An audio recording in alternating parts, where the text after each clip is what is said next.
wabarakatuh. Selamat pagi anak-anak. Semoga kalian tetap semangat belajar di rumah saja.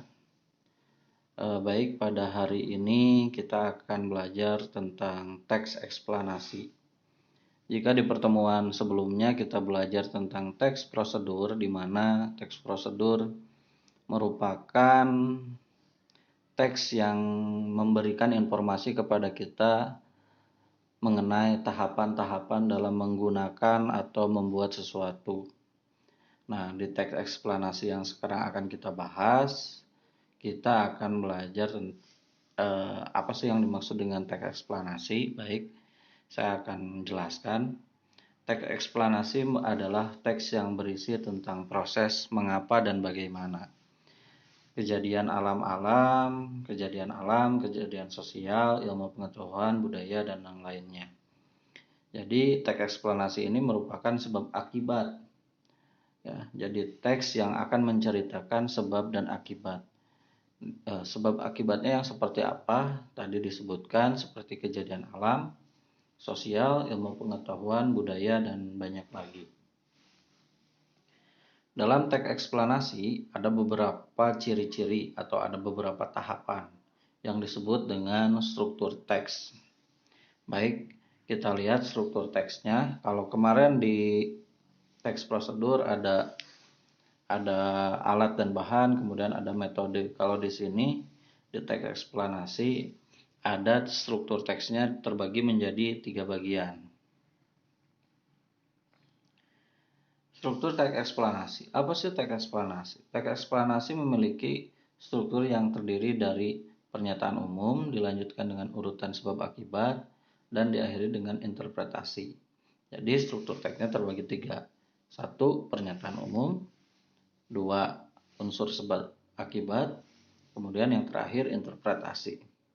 Kita bisa membuat beberapa paragraf teks eksplanasi, tapi urutannya tetap dibagi menjadi 3, pernyataan umum, unsur sebab akibat, dan kemudian terakhir interpretasi.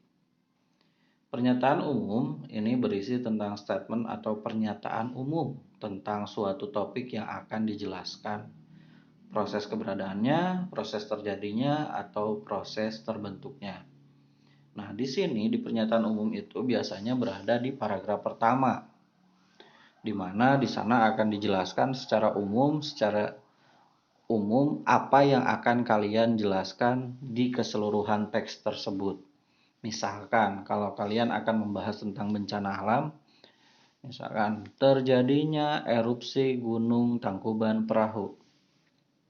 Ya, Gunung Tangkuban Perahu berada di Lembang. Kemudian erupsi tanggal segini, bulan segini, tahun segini.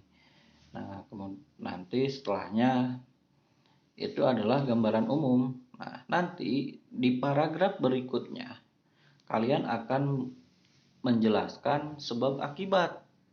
Kenapa terjadi erupsi Gunung Tangkuban Perahu? Akibatnya apa saja? Pemukiman warga menjadi rusak, lahan pertanian, kemudian adanya korban jiwa. Nah, itu dibahas di paragraf-paragraf berikutnya, dan urutan sebab akibat itu tidak harus satu paragraf, boleh beberapa paragraf. Jika bahasannya banyak, boleh beberapa paragraf, bahasannya sedikit, boleh satu paragraf.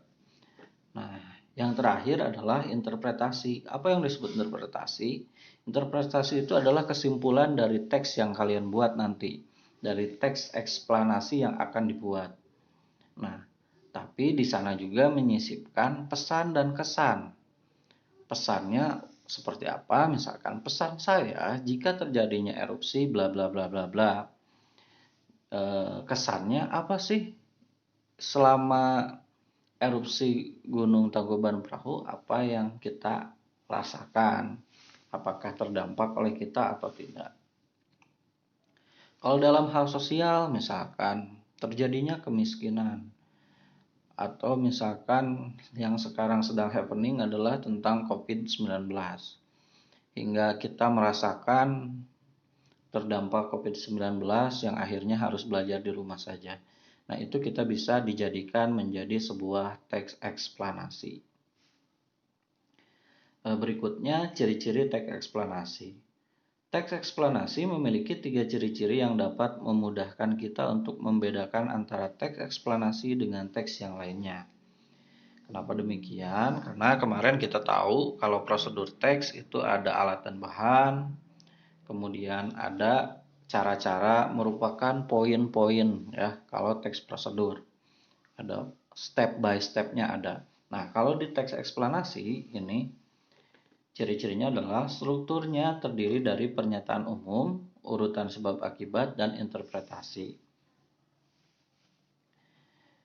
Oke, tadi sudah disebutkan bahwa struktur teksnya terdiri dari 3, pernyataan umum, sebab akibat, dan interpretasi. Kemudian memuat yang kedua, ciri-cirinya adalah memuat informasi berdasarkan fakta.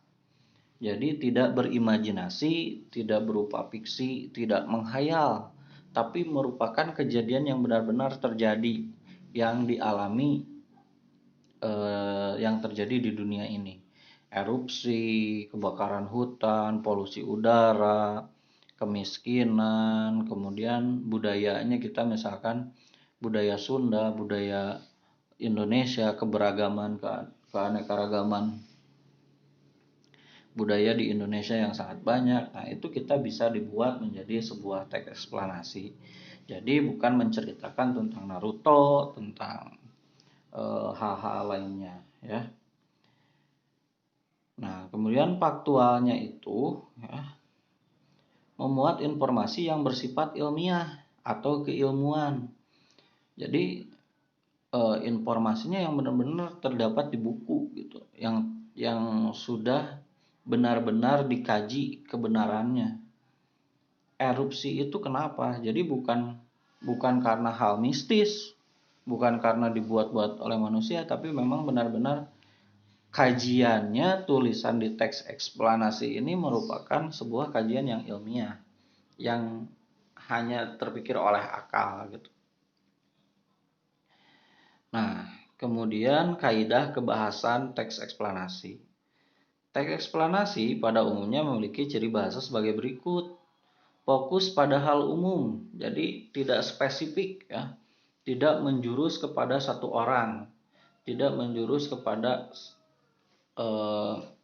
hal-hal yang lebih spesifik ya, tapi ini berupa gambaran umum saja. Nah, bukan partisipan manusia ya, non human. Jadi bukan untuk merujuk ke seseorang.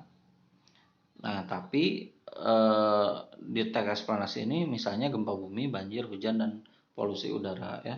Jadi yang dibahas itu seperti itu. Coronavirus juga bisa kita bahas, tapi tidak merujuk kepada seseorang. Misalkan gubernur atau bupati Bogor Bima Arya terdampak COVID-19. Bukan seperti itu, tapi gambaran umum ya. Apa yang harus dilakukan ketika terjadi corona ini?